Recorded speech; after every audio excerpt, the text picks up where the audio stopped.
Hello बच्चों। Rajasthan university के BSc part 1 में जूलॉजी के second paper cell biology and genetics में आज हम क्रोमोसोमल म्यूटेशन अर्थात क्रोमोसोम उत्परिवर्तन का अध्ययन करेंगे। आज हम इसका फर्स्ट पार्ट करेंगे जिसमें हम संरचनात्मक जो परिवर्तन उत्परिवर्तन होते हैं क्रोमोसोम्स में गुणसूत्र में उनका अध्ययन करेंगे। सबसे पहले अगर हम देखें कि गुणसूत्रीय उत्परिवर्तन क्या होते हैं या इसका अर्थ क्या है, तो गुणसूत्र मुख्य रूप से जेनेटिक मटेरियल या हमारी जो आनुवांशिक पदार्थ है उसका एक पैकेज्ड फॉर्म होती है। धागे नुमा संरचना है, जैसा कि नाम से भी स्पष्ट होता है। गुण सूत्र अर्थात वे धागे समान संरचनाएं जो कि हमारे या किसी भी जीव के गुणों को नियंत्रित करते हैं या उसके लिए उत्तरदायी होते हैं। और ये जेनेटिक मटेरियल जो होता है डीएनए के रूप में इसमें उपस्थित होता है। गुणसूत्र कोशिका के अंदर केंद्रक में उपस्थित होते हैं और इनकी जो संरचना में परिवर्तन है वह कोशिका विभाजन के समय हम देख सकते हैं कि किस प्रकार से क्रोमेटिन जालिका से ये एक संघनित रूप में गुणसूत्र के रूप में स्पष्ट हमें दिखाई देते हैं। तो कोशिका विभाजन के समय जब इनमें विभिन्न प्रकार के परिवर्तन आते हैं तो उस समय कुछ जो परिवर्तन होते हैं वे स्थायी रूप से, क्योंकि ये हेरेडिटरी पदार्थ होते हैं, आनुवांशिक पदार्थ होते हैं जो कि कोशिका विभाजन के समय पुत्री कोशिकाओं में भी जाते हैं। तो इस प्रकार होने वाले जो परिवर्तन हैं वो निश्चित रूप से ही अगर अर्धसूत्री विभाजन है तो अगली संतति में भी जा सकते हैं। अतः गुणसूत्रों में जो होने वाले परिवर्तन होंगे वो या तो उनकी संरचना में, संख्या में या प्रकार में हो सकते हैं, अर्थात सेक्स क्रोमोसोम या ऑटोसोम क्रोमोसोम में ये जो परिवर्तन है वो हो सकते हैं। अगर हम परिभाषा देखें गुणसूत्रीय उत्परिवर्तन की, तो गुणसूत्रीय परिवर्तन वह परिवर्तन है जो कि किसी भी त्रुटिवश या किसी गलती के कारण किसी गुणसूत्र में आ जाते हैं, क्योंकि ये वांछित नहीं होते, अर्थात ये अनचाहे परिवर्तन होते हैं। क्योंकि गुणसूत्र की जो संरचना है वो एक निश्चित है। जीन्स की जो पोजीशन है, जब भी समजात गुणसूत्र पास में आते हैं उनके बीच में क्रॉसिंग ओवर होता है, तब जो जीन्स होते हैं अर्थात जिन्हें हम लक्षणों का निर्धारण करने वाले कारक कहते हैं, उनकी स्थिति में परिवर्तन संभव हो सकता है, जो कि विभिन्न प्रकार के नए लक्षणों के लिए भी उत्तरदायी होते हैं। परंतु यदि संपूर्ण गुणसूत्र की संरचना या संख्या में परिवर्तन आ जाता है तो ये किसी भी प्रकार की एक प्रॉब्लम या किसी भी प्रकार की एक आने वाली बीमारी या किसी भी प्रकार के रोग का को कॉज कर सकते हैं। तो इस प्रकार की जो सामान्य परिवर्तन होते हैं वो समसूत्री या अर्धसूत्री विभाजन के समय होते हैं। अतः जो मुख्य रूप से पाए जाने वाले गुणसूत्रीय उत्परिवर्तन होंगे, जैसा कि ऊपर बताया है कि गुणसूत्र की संरचना में, स्ट्रक्चर ऑफ क्रोमोसोम या उनकी संख्या, अथवा जो परिवर्तन हो रहे हैं या उत्परिवर्तन है वह लिंग गुणसूत्र में है या सामान्य गुणसूत्र में परिवर्तन हो रहे हैं। तो संरचना के आधार पर अगर आज हम जो म्यूटेशन पढ़ेंगे, क्रोमोसोमल म्यूटेशन, वो हम संरचनात्मक गुणसूत्रीय उत्परिवर्तन पढ़ेंगे। और संरचनात्मक गुणसूत्रीय जो उत्परिवर्तन है मुख्य रूप से उनमें डिलीशन अर्थात विलोपन, डुप्लीकेशन अर्थात द्विगुणन, इन्वर्जन अर्थात जो स्थिति है उसमें परिवर्तन हो जाना, उलट जाना, और ट्रांसलोकेशन प्रतिस्थापन, एक स्थान से दूसरे स्थान तक गुणसूत्र के किसी भी पार्ट का या संरचनात्मक भाग का परिवर्तन हो जाना। नेक्स्ट जो टॉपिक हम पढ़ेंगे, पार्ट हम पढ़ेंगे, उसमें हम गुणसूत्रों की संख्या या गुणसूत्रों के नंबर के आधार पर पाए जाने वाले उत्परिवर्तन पढ़ेंगे, जो कि मुख्य रूप से एन्यूप्लॉइडी अर्थात संख्या में कमी हो जाना या पॉलीप्लॉइडी संख्या में वृद्धि हो जाना। आज हम स्ट्रक्चरल क्रोमोसोम पढ़ेंगे, स्ट्रक्चरल क्रोमोसोमल म्यूटेशन पढ़ेंगे।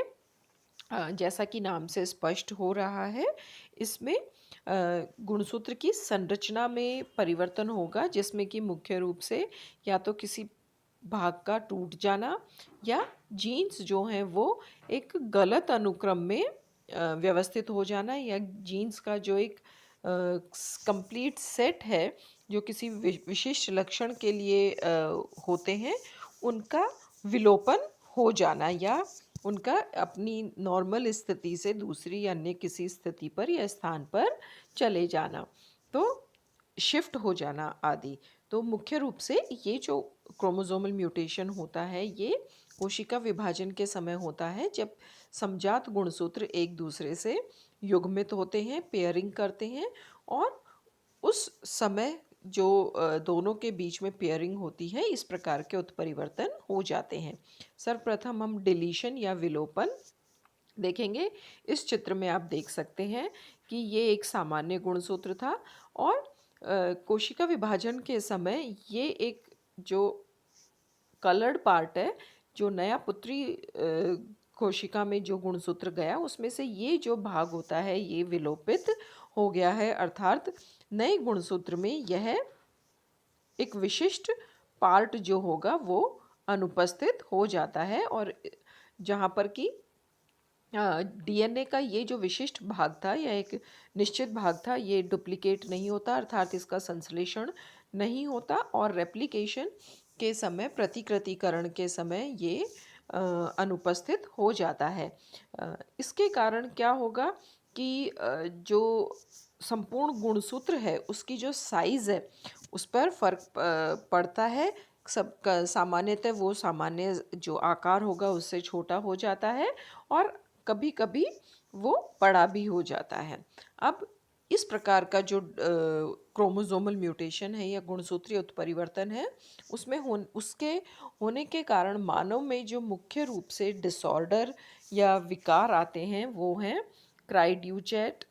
जिसमें कि जो न्यू बॉर्न बेबी होते हैं उनकी जो रोने की आवाज़ होती है वो बिल्कुल बिल्ली के जैसी हो जाती है, जैसे कि बिल्ली बोल रही हो। और मस्कुलर डिस्ट्रॉफी,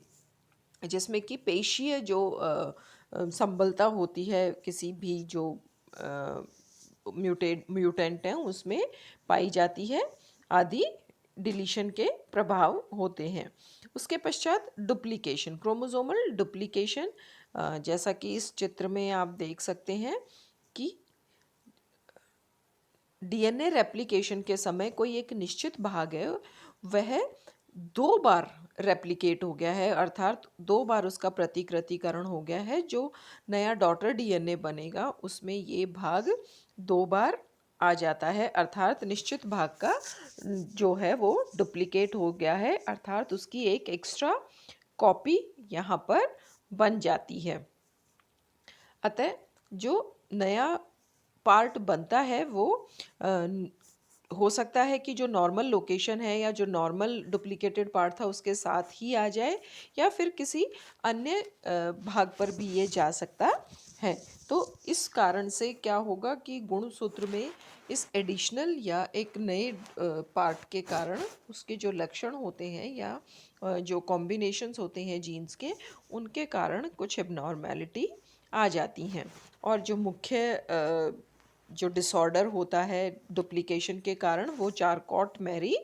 टूथ डिजीज़ होती है, जिसमें कि ये भी मुख्य रूप से एक मस्कुलर डिस्ट्रॉफी होती है, और मुख्य रूप से इसमें हाथ और पैरों की जो मसल्स होती हैं वो बिल्कुल स्टिफ हो जाती हैं, अकड़ जाती हैं अगर इस प्रकार का डुप्लीकेशन, क्रोमोसोमल डुप्लीकेशन मानव में पाया जाता है। नेक्स्ट आता है इन्वर्जन। इन्वर्जन का अर्थ होता है कि जो क्रोमोसोम है उसमें एक निश्चित भाग जो होता है वह अपनी स्थिति में परिवर्तन कर लेता है, जैसा कि इस चित्र में आप देख सकते हैं। अब ये जो परिवर्तन होगा ये 2 प्रकार से हो सकता है, जिसमें कि हम कहेंगे पैरासेंट्रिक और पेरीसेंट्रिक, अर्थात नाम से यहाँ पर भी स्पष्ट होता है कि पेरीसेंट्रिक जो इन्वर्जन होगा उसमें सेंट्रोमियर के साथ में अगर होता है, यानी कि इस इन्वर्जन में जहाँ पर कि क्रोमोसोम का एक निश्चित जो भाग है, एक निश्चित खंड है, वो रिवर्स हो जाता है, अर्थात उसका जो क्रम है, जीन्स का जो अनुक्रम है वो रिवर्स हो जाता है, और उसके पश्चात वो उस क्रोमोसोम में जुड़ जाएगा। परंतु ये अगर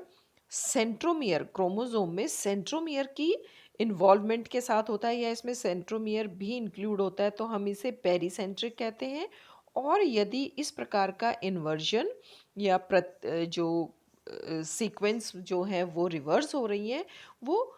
सेंट्रोमियर से दूर की ओर होती हैं, अर्थात इसमें सेंट्रोमियर इंक्लूड नहीं होता है इस जो रिवर्स हो रहा है, तो इसे हम कहेंगे paracentric. Peri means towards the centromere, para means away from the centromere, या सेंट्रोमियर से दूर किसी खंड में जीन सीक्वेंस जो है वो रिवर्स हो गई है। और इस प्रकार के जो क्रोमोसोमल म्यूटेशन है, गुणसूत्रीय उत्परिवर्तन है, उनसे मुख्य रूप से इनफर्टिलिटी और कैंसर होने के चांसेस होते हैं। लास्ट जो स्ट्रक्चरल क्रोमोसोमल म्यूटेशन है वो ट्रांसलोकेशन, जैसा कि नाम से स्पष्ट होता है, ट्रांस का अर्थ है प्रति, लोकेशन की स्थिति, यानी कि स्थिति में परिवर्तन आ जाना। और ये जब होता है जबकि नॉन होमोलोगस क्रोमोसोम, अर्थात असमजात गुणसूत्र का कोई एक विशिष्ट खंड जो होता है वो टूट जाता है, और नए जो डीएनए बनते हैं उनमें जाकर ये अटैच हो जाता है, किसी दूसरे क्रोमोसोम पर अटैच हो जाता है। तो इसीलिए हम कहते हैं कि अपनी स्थिति से हटकर वह किसी दूसरे गुणसूत्र पर जाकर अटैच हो जाता है, जैसे कि इस चित्र में दिखाया गया है कि एक निश्चित खंड है गुणसूत्र का, जो कि इससे सेपरेट होकर गुणसूत्र के किसी अन्य गुणसूत्र के अलग भाग पर जाकर जुड़ जाता है, और इसे हम कहते हैं ट्रांसलोकेशन। और ट्रांसलोकेशन के कारण जो डाउन सिंड्रोम, इनफर्टिलिटी और कैंसर जैसे रोग जो हैं उत्पन्न हो जाते हैं। तो ये थे मानव में पाए जाने वाले संरचनात्मक गुणसूत्रीय उत्परिवर्तन। बच्चों, पीडीएफ के रूप में आपको ये उपलब्ध करा दिए जाएंगे, इनको नोट कर लेना और एग्जाम्पल्स को भी अच्छे से पढ़ लेना। Thank you and have a nice time.